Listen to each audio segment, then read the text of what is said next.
Hey, how's it going, everybody? Tim here, the Frugal Travel Guru, also known as the Greyhound Guru, back with another Greyhound bus video. And in today's video, I wanted to answer another question about the Greyhound bus. I'm going to be doing a series of videos where I answer kind of a direct question, not kind of an overview video about a certain topic, but I'm going to be answering like direct questions about the Greyhound bus. The first one I did was about the power outlets not working. You can check that video out on my channel. And in today's video, I wanted to talk about overbooking of buses and more specifically answer the question, do you get a refund if Greyhound overbooks your bus? Now, if you are in certain areas of the country, certain regions, it seems like overbooking of Greyhound buses is a big deal. Like it tends to happen. I'm online a lot reading people's reviews, people's rants, their complaints about Greyhound.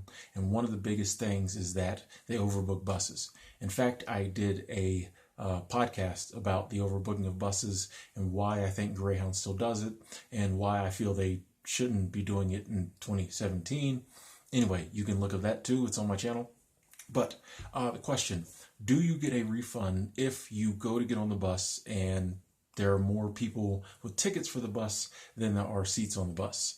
And the short answer is no. Now, if you have sprung for like one of those flexible tickets or a refundable ticket, you might be able to get a refund. I've talked before about how it's very hard to get refunds from Greyhound.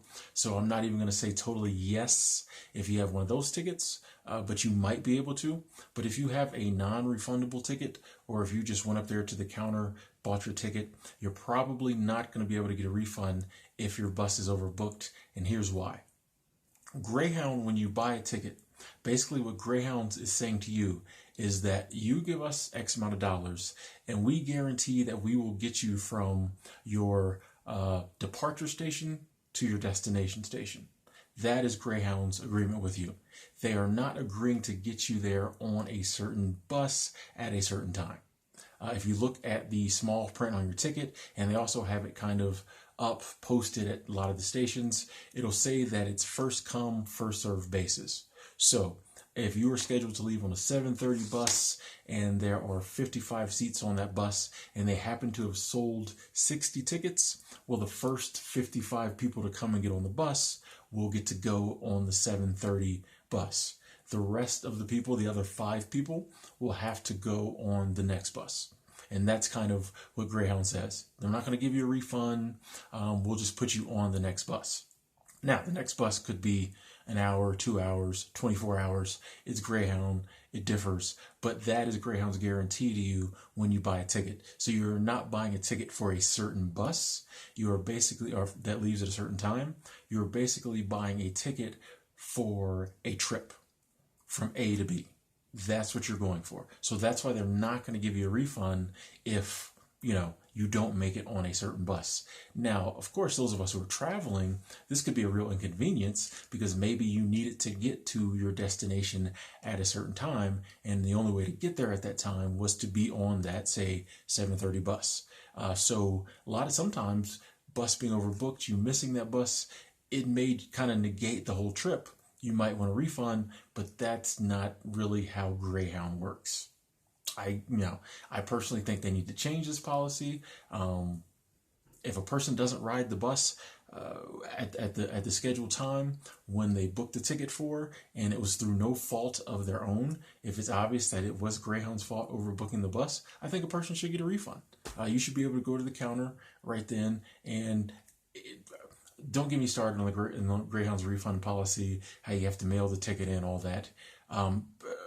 Be that as it may, you should be able to at least be able to start the paperwork to get a refund if it was Greyhound's fault that you couldn't get on a certain bus at a certain time.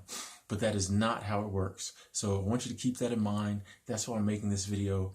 If you are in an area and you know that buses are prone to be overbooked, or you're kind of worried about it, just remember that there will be no refund. You will just have to make that trip on a later bus. And there's really no guarantee when that later bus is going to leave. I always check on things like that when I buy my ticket, just because I know things like that happen. Also, you want to make sure that if, say, you don't make the 7:30 bus and they say, well, there's a 9:30 bus. Make sure you are at the front of the line to get on the 9:30 bus. They're not going to come looking for you and be like, those 5 people who didn't make it on the 7:30 bus, come to the front of the line. No, no, no, no.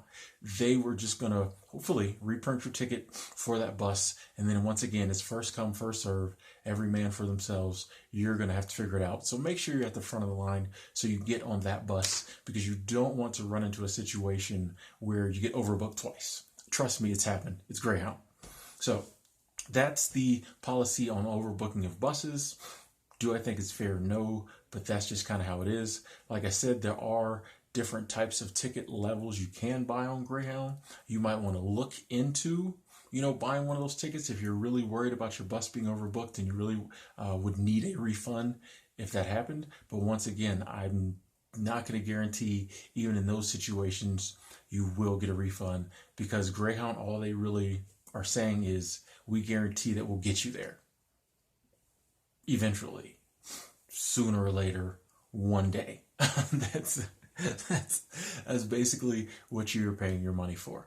So just want to make this real quick video, talk about that, answer that question. If you have any other specific Greyhound bus questions that you would like me to answer, please leave them in the comment box below.